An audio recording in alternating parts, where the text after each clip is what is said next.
Alright, so let's talk about There Is No Light. This is a brutal horror action adventure RPG. I did play a little prequel demo about 2 years ago, but now it's finally releasing in version 1.0. Is it worth your time and money? Let's get into it. I'm going to go over some story, some gameplay, and then give you my final thoughts and if I ultimately recommend it. So let's begin with a little bit about the game itself. It was developed by Zellart and published by Hype Train Digital. Some of the tags here on Steam say dark, choices matter, souls-like, dungeon crawler, indie fantasy. For the most part, yeah, that's pretty accurate. I would say the souls-like tag though isn't, shouldn't really apply here. Sure, you are, it's brutal, fighting and all that stuff, but you're not gaining souls or anything to level up attributes. You don't die and then you're gonna go pick up your souls, that type of deal. It's more like a traditional hack and slash adventure where you're going to different areas via checkpoints, unlocking teleports, and going through. So I wouldn't say souls like, but yeah, I guess some people could see it like that just because the action is very dodge attack, that sort of thing. So let's start with the story. You play as this guy and you start the whole story very brutal. All right, you are in a tent with a woman who you don't know who it is yet, and then some big ass guards take her away, and then they kind of kill her, and then they take your child.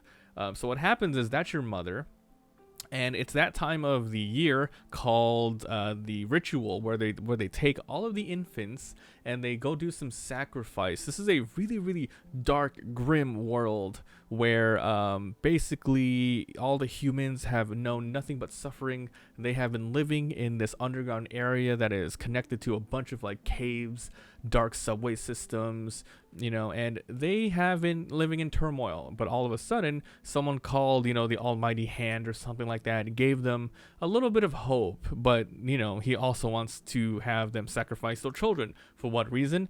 That's the story. So you want to hopefully save your child 1 year later, blah, blah, blah. You get actually saved because you try to save her from the ritual, but then you get knocked out. But then you get saved by some weird magical being who, he looks like a witch doctor, but he, trying to saves you, and then he trains you in the way of combat. So 1 year later, you go and try to take revenge. You try to kill the hand, but all of a sudden, the hand gets the upper hand. He attacks you, and 4 pieces of a key scatters throughout the whole underground, and then boom.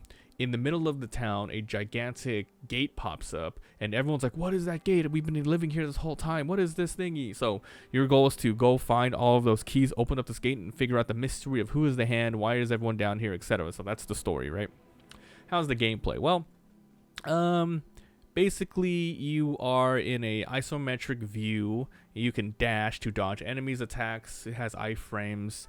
It's a gigantic connected open world. You can attack with 1 of 4 different weapons. You get them gradually throughout the game. Basically, you have your basic attack to swipe at enemies. You're going to be filling up this bar at the bottom, which is like your rage meter. So as soon as it hits all the way up, you use another button to attack them, and it's a much more powerful attack. If you attack them a lot with your rage, you fill up this little healing bar, and once you hit 1 more time, they drop a healing shard, and that's how you pretty much heal throughout the game. You can also heal via just by going to one of these save spots or finding some of these very limited consumables that you probably want to save for boss battles. But every single weapon that you get, they can be leveled up. Every time you kill an enemy, you get a little bit of experience, but you can also find these also one-time use experience, like purple flower thingies that you eat, these fruits, and then that gives you experience too. You can choose one of the 4 weapons to just get a little bit of extra skills in. Sometimes it gives you extra damage, maybe an extra ability, like, oh, you can now dash and go behind an enemy. Maybe when you use your healing strike, it heals up 2 more instead, that sort of type of thing. So yeah.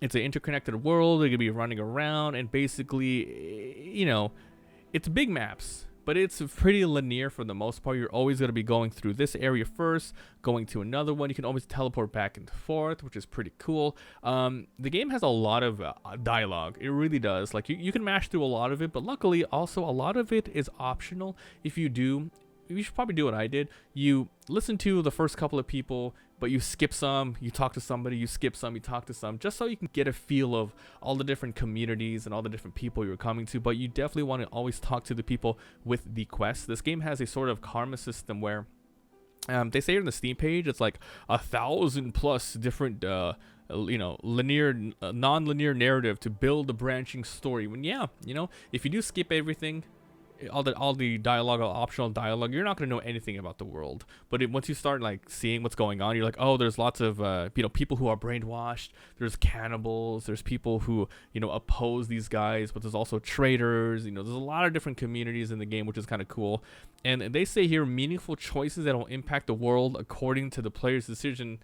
Yes, for the most part, yeah, I guess you can save this guy so you can have a dialogue with him later. So maybe they'll give you something in the future, but that's pretty much it. And they say here a massive skill tree for every weapon.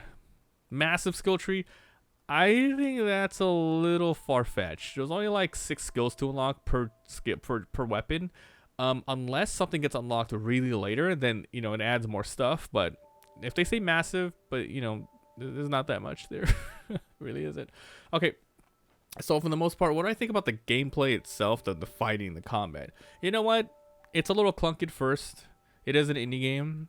But, if you like these sort of quick hack and slashes, timing, interrupting your opponents, learning patterns, picking one of the 4 different weapons to specialize in via just game knowledge, then yeah, okay, this could be right up your alley. It's not a bad game. I think it varies a lot in terms of the different sorts of quality of animations here. Some of them look crazy cool, and then a lot of them like, oh, this is really blurry, I don't really care, I want to just run through this environment. But for the most part, everything's nice. I think the only thing I will complain is it's a little bland at times. You are running through a ton of different environments, and it's a lot of samey stuff here and there. It's not like anything memorable. You're just running through, just killing enemies, hoping to get to the next boss for the most part. And some enemies are like BS attacking you, but once you learn how to interrupt and all that stuff, it's not an issue at all. But yeah, I think the game just needed more. I don't want to say, because okay, the game is grim in tone, right? Like that's just how it is. The graphics is just grim. So you would expect things to be really dark, but sometimes it's just the environments are putting me to sleep. It's not to be mean, but it's just like, this is whatever. Only when you get to like wave battles, boss battles, and some encounters where you actually have to think, it becomes like more hype with music and stuff. Because you know what? The first couple hours, yeah, you're gonna be like, this is boring. I'm just slashing, dodging. But then more enemies, more different types of enemies will pop up. You have to do certain puzzles, like, oh, I kill an enemy, he drops a really weird rune. What is that rune? Okay, I'm busy killing these other enemies. But now that you killed them all, you have all these runes, and then you have these little rune signs on the ground. Oh, I have to press them in a certain order or something like that. So it does make you think later. At the beginning, it's a little slow. So it's more than just slash attack at the beginning. I mean, towards the end, it gets a little bit more heavy. So it's not a bad game. I would have to say it's interesting. Absolutely. It says here also 70 different types of enemies and bosses. Pretty freaking cool. Yeah, but this is something that is definitely going to be worth your time and money if you are interested in any of the footage, anything I was saying. It's just a nice little indie experience. Don't expect like a gigantic game where you're going to be customizing your character in lots of different builds. No, it's just 4 different weapons, a little bit of an upgrade, and then just nothing but twitch fighting, learning enemy patterns, and going through this dark and gritty world. That's pretty much the game. So if you guys enjoyed, leave a like. It helps a lot. If you haven't already subscribed for daily videos, let me know what you guys think about There Is No Light. Did you like what you see? You're going to pass up on it. If you want to see the gameplay, I'm uploading it on my Let's Play channel. Link down below. Come my Twitch and Discord. All links in the description. Thank you so much, and I'll see you guys next time. Bye. I hit my mic.